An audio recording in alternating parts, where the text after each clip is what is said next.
quedamos en, el aislamiento, que son 3 a 10 días, la ablación, que más o menos como el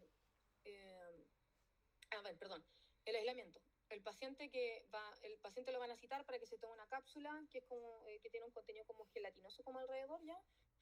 La verdad es que es re fácil como de tragar, es medio grandecita, pero y la tienen que encargar. Eso no es como que de un día para otro, ya mañana voy a tomarse radioyodo, ¿ya? Porque se tiene que mandar a hacer, qué sé yo, etcétera, ¿ya? Entonces, más o menos, como desde que el endocrinólogo le solicita el radioyodo, al menos pasa como mes y medio, 2 meses, ¿ya? Más o menos. El paciente se le tiene que decir que tiene que quedar en aislamiento, ¿ya? Este aislamiento son 3 a 10 días, ¿ya? ¿En qué consta? Que el paciente ojalá que esté en una parte, que pueda estar solo, en especial, por ejemplo, no sé, si vive en un departamento, que tenga su propia pieza con sus propios cubiertos, ¿ya? Que ocupe, ojalá como que tenga determinado como qué ropa va a ocupar solamente como esos días, ¿ya? No salir del sitio, que tenga su propio baño, que ocupe un cepillo que solamente lo va a ocupar durante esos días, después todas esas cosas se botan, ¿ya? La ropa sí se puede lavar, pero todo el resto que puede ser desechable y cambiable se elimina por la radiación, digamos. Si vive con otra persona, la idea es que, no me acuerdo cuántos metros son, pero por ejemplo, si, no sé, un departamento mariposa, una persona tiene que estar, si cuando la otra persona salga, por ejemplo, a comer y no puede irse esos días a otro lado, y tiene que quedarse ahí, esa persona como que va a la cocina, el que está con la irradiado tiene que quedarse en la pieza, no puede salir, tiene que esperar a que la otra persona como que se esconda en su pieza o salga al departamento para no se pueden encontrar como en el mismo lugar, digamos, ¿ya? Para mantener la distancia. El fracaso con la primera dosis, la verdad es que es bajito, 10-20%. Generalmente, ¿en qué pacientes pudiese como tener más fracaso? Se ha visto que en hombres, en los bocios mayores, y cuando la T4 libre está muy elevada, ¿ya? El control post radioyodo es a las 4 a 6 semanas, ¿ya? Y la curación en general es de por el 85-90%, y hay desarrollo de hipotiroidismo al año de alrededor de un 60%, ¿ya? Después, indicaciones de cirugía. ¿En qué paciente estaría indicado? En un bocio grande de más de 80 gramos. En general, los endocrinólogos son como muy secos y endocrinólogos son muy secos para calcular eso, y lo hacen en realidad como con las dimensiones, si mal no recuerdo, creo que como a través de dedos son como 20 gramos. Entonces, más o menos con eso uno va como determinando los gramos que tiene la tiroides. Pero eso es solamente para que sepan, se puede hacer palpatorio. Los que no pueden recibir radioyodo, ¿ya? Por ejemplo, por una orbitopatía severa, porque si no la pueden empeorar, ¿ya? Sobrecarga reciente de yodo, por ejemplo, amiodarona o medios de contraste, ¿ya? En el caso que el paciente rechace el radioyodo, ¿ya? Por un motivo que sea, alergia o incumplimiento insuficiente con el metamisol, ¿ya? En la orbitopatía moderada o grave, ahí ya pudiese ser ahí como relativa quizá, dependiendo de la experiencia y todo. Coexistencia con un nódulo tiroideo sospechoso o maligno, bocios nodulares, que son los nódulos de gran tamaño, de mayores de 3 a 4 centímetros, que tengan síntomas obstructivos, y coexistencia de cáncer de tiroides con requerimiento y además también con requerimientos de corregir rápidamente la tirotoxicosis, por ejemplo, no sé. Un paciente que podría poner en peligro su vida como por la tirotoxicosis, no sé, un cardiópata como en fase terminal, por ejemplo, que está esperando trasplante cardíaco, no sé, lo estoy poniendo en un caso súper inventado y súper extremista, pero eso podría, por ejemplo, ser un caso. Y obviamente la curación es un 100%. ¿Ya?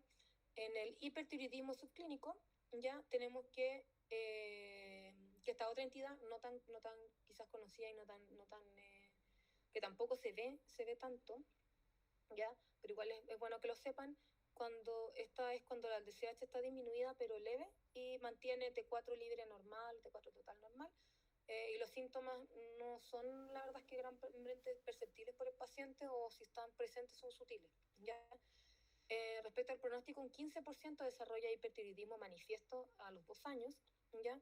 El mayor riesgo de complicaciones es con la TSH menor de 0,1, en donde se pueden ver arritmias como la FA, cardiopatía isquémica y fracturas. ¿Y a quiénes se le inicia tratamiento? Sí o sí a los mayores de 65 años, ¿ya? Por estas mismas el mayor riesgo de complicaciones que lo estoy comentando, y a los menores de 65, pero que tengan algún otro factor de riesgo para que sea de mayor riesgo de hacer complicaciones, por ejemplo, enfermedad cardiovascular, osteopenia u osteoporosis, la mujer menopáusica o que tengan síntomas, ¿ya? Al resto, el control con TSH puede ser anual o antes si aparecen síntomas en APS, ¿ya? ¿Cuándo se deriva? A todos con hipertiroidismo clínico, y en el subclínico cuando hay síntomas compresivos o bocio muy grande, ¿ya? Los síntomas compresivos, ojo con eso, porque si ustedes sospechan de que puede ser que por el bocio puede haber síntomas compresivos, y el paciente refiere así como disnea, disminución de la capacidad funcional y eso sería para derivar a la urgencia, por si acaso. Y bueno, y aquí les dejé este cuadrito que lo saqué de una guía como de derivación de paciente con patología tiroidea. Entonces, eso con hipertiroidismo.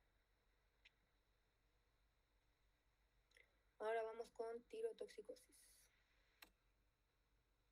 O sea, tiroiditis, perdón. Ahora, denme un segundo que mi perrito quiere salir.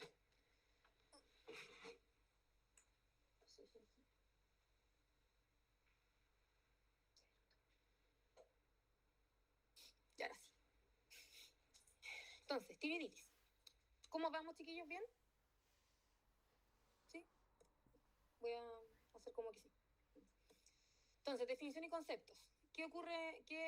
¿Cómo podemos definir la tiroiditis? Como una destrucción tiroidea de diferentes orígenes, ¿ya? Porque vamos a ver que son varias las patologías involucradas que están dentro de este grupo, ¿ya?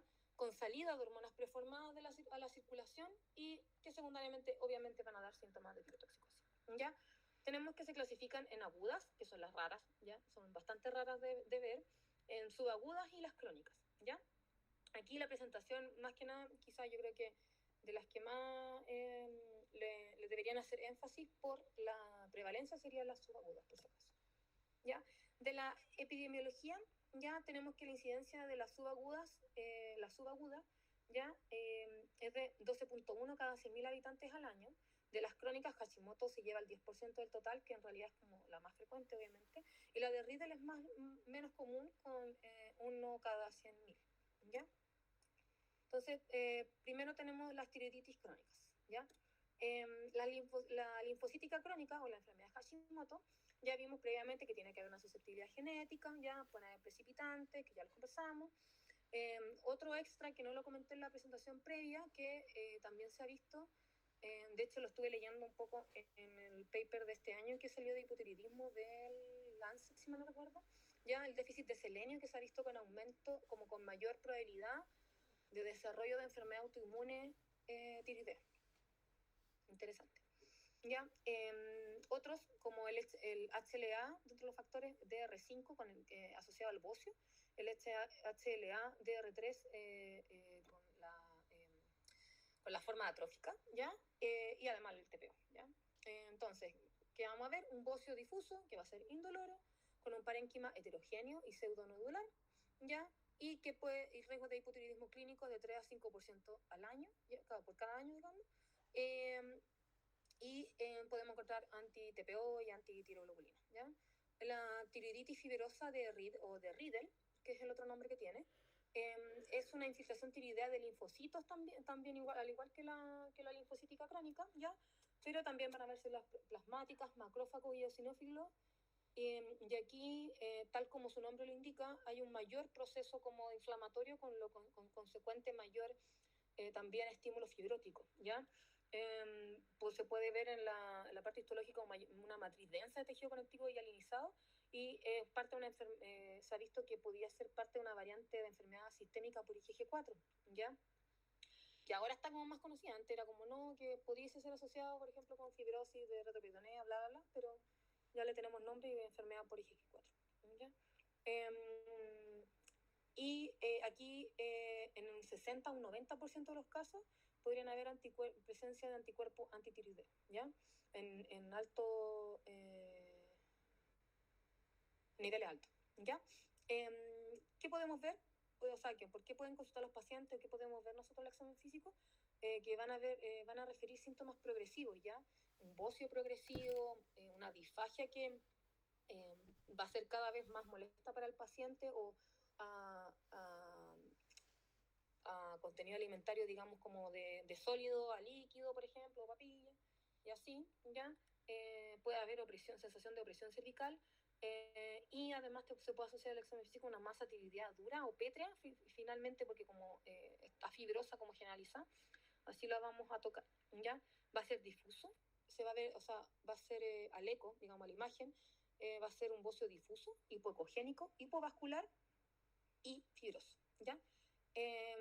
Hay poco desarrollo de hipotiroidismo, pese a todas estas cosas que le estoy diciendo, y un 15% podría ir asociado o no a hipoparatiroidismo porque, así bien como está esta inflamación y fibrosis de la glándula, no es solamente la glándula, sino que también como que se transmite un poco a los tejidos y órganos adyacentes, ¿ya?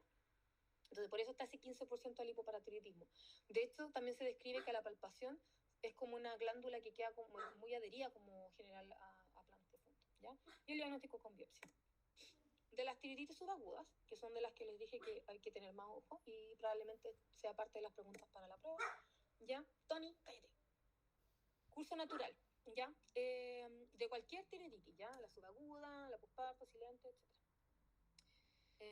O sea, de las que yo les dije que son como de las más comunes, al medio, ¿ya? Tenemos que se dividen entre 4 fases, ¿ya? La hipertiroidea, una eutiroidea, hipotiroidea, y después está la recuperación, que por eutiroidismo, digamos, pero que a veces puede ser seguida por una quinta fase, que puede ser, por ejemplo, hipotiroidismo, ¿ya? Tenemos que, en la primera fase, que es la hipertiroidea, es cuando ocurre esta como destrucción, inflamación, o cualquiera de las otras cosas que conversamos antes ya, con liberación de esta hormona, ya aumento en la secreción, aumento en la destrucción por esta inflamación de la glándula, ya. Entonces, hay una liberación no regulada de la T3 y de T4, y esto secundariamente es un feedback negativo con disminución de la TSH, y esta puede ser dolorosa o no, ¿ya? Eso también es un síntoma clave para ver el diagnóstico diferencial y el manejo, ¿ya? En la fase eutiroidea, después van a ver que es como que intenta llegar como a su equilibrio, entonces de pasar de estar con las hormonas muy altas, la TSH baja, después, si se dan cuenta, en la línea de la T3, T4, la moradita versus la verde, que es la TSH, se van como encontrando un poco hasta llegar a su equilibrio. Entonces, entre medio está la fase eutiroidea, y después sería la fase hipotiroidea. Entonces, ¿qué vemos aquí? Que empieza a haber un agotamiento en la reserva de T4 y T3, y con ello hay un aumento progresivo de la TSH. Habitualmente esta fase sería asintomática, la que causa más síntomas es la fase hipertiroidea, ya con la tirotoxicosis. Y después sigue la recuperación, en el cual, después de llegar a un eutiroidismo, igual hay que tener ojo, y esto porque es importante que lo sepan, para los controles después, porque puede haber persistencia del hipotiroidismo en alrededor de un 10% de los casos, ¿ya? Tenemos la granulomatosa subaguda de Kerbein, ¿ya?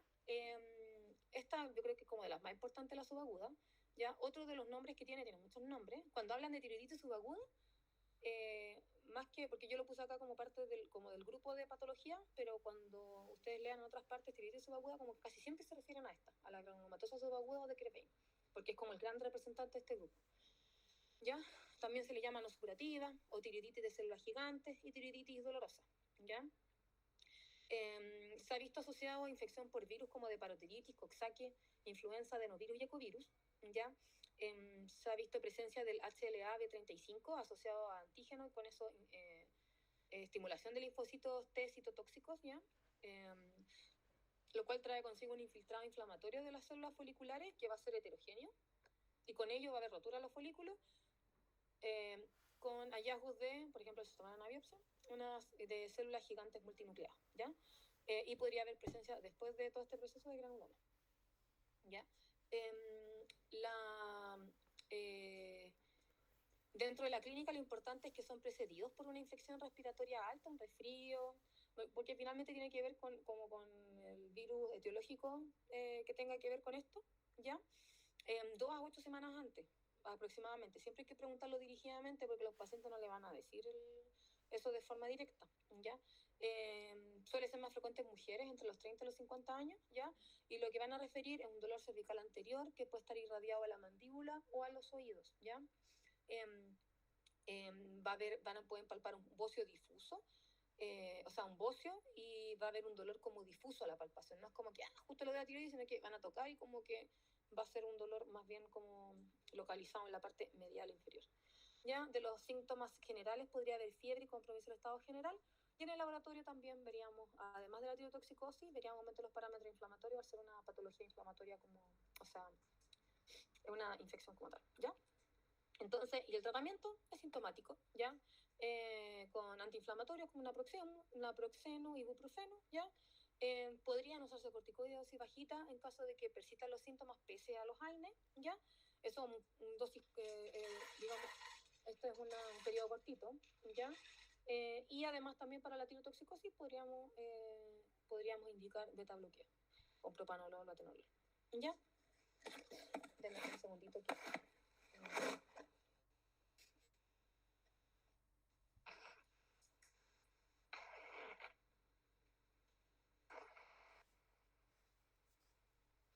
Perdón, ahora sí.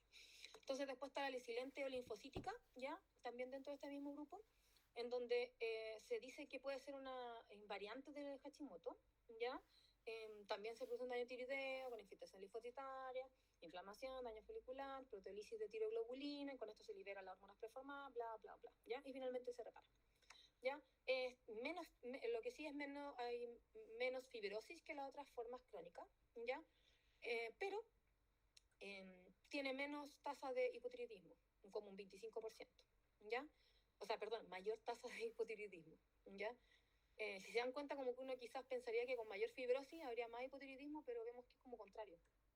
Yo lo encuentro curioso, no sé la verdad, no les tengo una razón específica para eso, pero es como un punto a considerar, para que no crean que es como algo lógico de pensar. En su grupo también vemos los posablación con yodo, porque secundaria va al interferón, a la administración de interferón alfa, interleuquina 2, litio, ¿ya? El curso natural, el mismo de la tiroiditis subaguda que les mostré antes, del fase hipertiroidea, eutiroidea, hipotiroidismo y recuperación, ¿ya? De corta duración, ¿ya? Y un 1 o un 5% de los casos podría tener hipertiroidismo, ¿ya? Como previo a. Tiroides se palpa normal o con un bocio pequeño, y no hay presencia de oftalmopatía de Graves o mixedema pretibial, ¿ya? Eso también es otro tip importante a considerar. Y el tratamiento es sintomático por la tirotoxicosis, con beta bloqueo, y un cuarto podría requerir levotiroxina permanente. De la variante posparto, tenemos que la fisiopatología es similar a la tiroiditis linfocítica aguda, ¿ya? Se cree que podría quizás haber células fetales en la tiroides, digamos, de la madre persistente, ya con y eso se le llama como micromimetismo fetal, es una teoría, ya, y se ve que los títulos de anticuerpo antitiroglobulina o anti-TPO están más elevados que en la forma silente, ¿ya? Eso también es una diferencia importante. Y el hipotiroidismo permanente aumenta en vez de un 25%, como hablamos en la silenta linfocítica, a un 40 o un 60% en 3 a 12 años. Entonces, aquí, ¿qué es importante? El seguimiento, ¿ya? Y de nuevo aquí, el factor predictor de progresión, los anticuerpos antitiroglobulina o anti-TPO, ¿ya? Así como lo hablamos en el hipotiroidismo subclínico, aquí sigue la misma lógica. Entonces, de la parte clínica, vamos a tener que el curso va a ser el mismo que el de la tiroiditis subaguda, ¿ya? O también pudiese ser, eso es como en un tercio de los casos. El otro tercio solo puede haber síntomas de hipertiroidismo, y en el otro tercio solo hipotiroidismo, ¿ya? Es como un tercio, un tercio, un tercio, ¿ya? Dentro del primer año posparto, o post un aborto espontáneo o inducido, ojo, ¿ya? Eso es parte como para hacer como el diagnóstico como tal. El bocio es no doloroso y puede ser transitorio, ¿ya? Y la prevalencia va de un 8 a un 10%, pero aquí está una prevalencia bioquímica, ¿ya? no clínica. La clínica la verdad es que es bastante menor. Porque como les digo, solamente un tercio es de hipertiroidismo y probablemente esas sean las que más se pesquisan clínicamente, ¿ya? Y es mayor en el caso de los anti-TPO, ya les comentaba, con función normal durante el embarazo, 40-60%. El antecedente que en otro embarazo haya tenido también una tiroiditis postparto, ¿ya?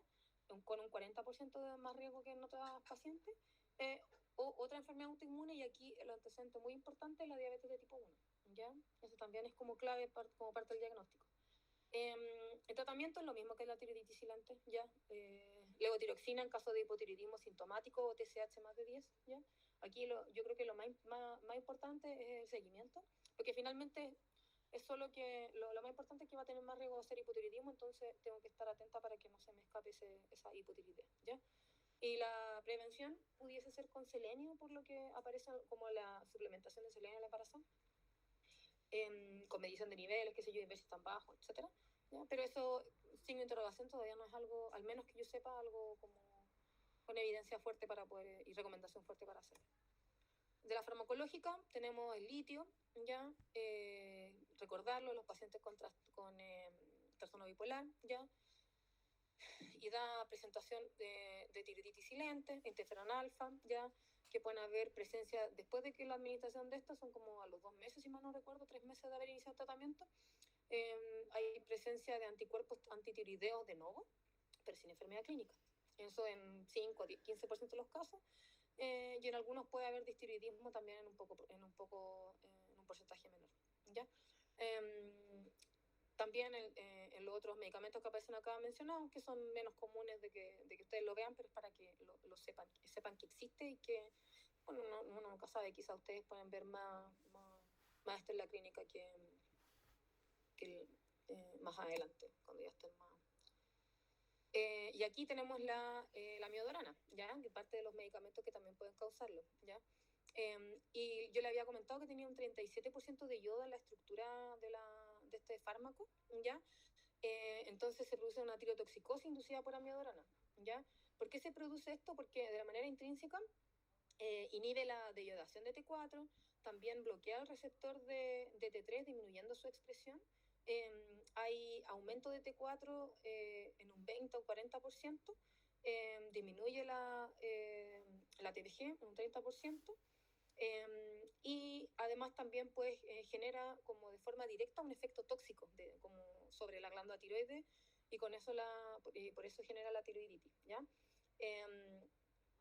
Qué importante de esto, hay dos tipos, ¿ya?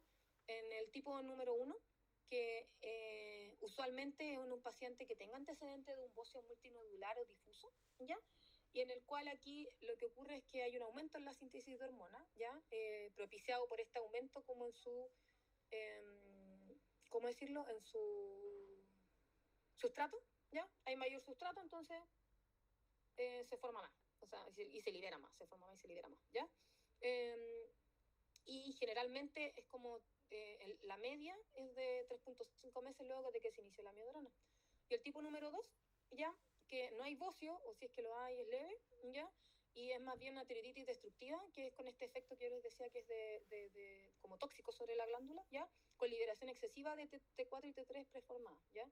Y se suele ver, de hecho, mucho más adelante, 30 meses luego del inicio de la miodorana. Esto también podría ser una pregunta, ¿ya?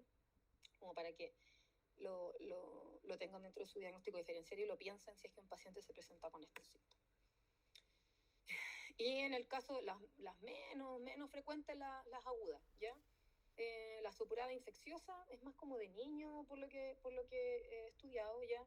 Puede ser por estafilococcus o streptococcus, ¿ya? Se forman abscesos, tiene distintas vías de entrada, que puede ser cutánea, o por desde la tiroide, orofaringe, PAF, abscesos periodontales también importante, revisar la boquita, mucho menos común la hematógena, ¿ya? Factores de riesgo, obviamente, siempre en esta tipo de patología infecciosa, los inmunosuprimidos, ¿ya? Puede haber dolor tiroideo, más bien súbito, brusco, unilateral, irradiado también, ¿ya? Fiebre, disfagia, eritema. Aquí van a haber más síntomas como... Va a ser mucho más sintomática que la tiroiditis subaguda, ¿ya? Y aquí lo que sí encontré curioso es que si bien es como, ¿cómo decirlo? Es más directamente, no más directamente infecciosa, es más focalmente infecciosa que la otra o más evidente clínicamente, no genera tanto alteración de los parámetros inflamatorios, ¿ya? En cambio la otra, que no, porque esto digamos que es focal porque tiene un absceso chiquitito, o sea, puede ser, perdón, tiene un absceso focal, en la otra es una tiroiditis como difusa. Entonces, como es difusa y como yo les dije que un 5% del gasto cardíaco es parte de la irrigación de la, o sea, la irrigación de la tiroides ocupa un 5% del gasto cardíaco, entonces al ser difusa, por eso hay mayor repercusión en la parte inflamatoria de los exámenes. En cambio, el otro, que es solamente como un foquito, por eso probablemente no hay alteración del laboratorio. Eso es mi explicación, mi raciocinio, digamos. ¿Ya?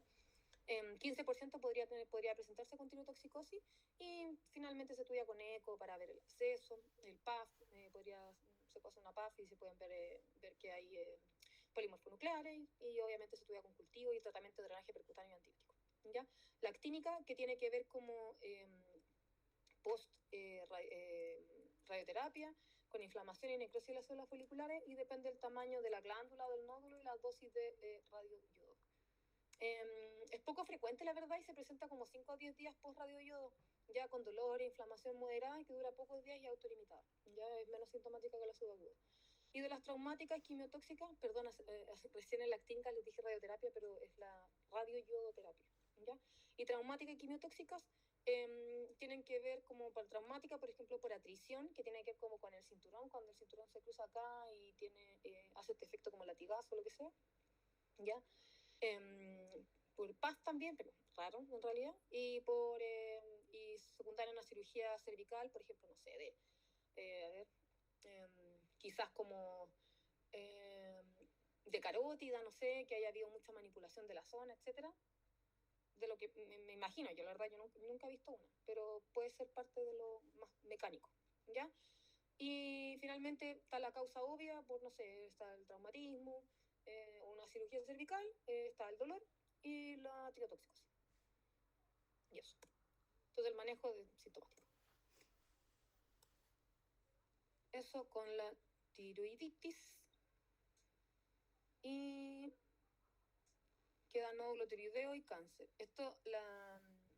Por si acaso, estas dos tienen poquitas diapos, son como, esta tiene 22 y la otra tiene 20, porque aquí lo que más me importa es que sepan cuándo derivar. Eso de las diapos, de lo que más tienen que hacer énfasis y saber es cuándo tienen que derivar. ¿Ya? Independiente de todas las clases que hemos visto. Profe, ¿Ya? Dígame. una consulta y estas dos no habría opción de que fueran video, que ya van a ser casi las 7 de la tarde. Uy, ¿verdad? No había visto la hora. Sí, yo creo que sí. Sí. Y habría como opción de tener esos videos como antes del, o sea, el lunes, por ejemplo. Bueno, igual quedaría un poco encima, pero es que no manejo su horario.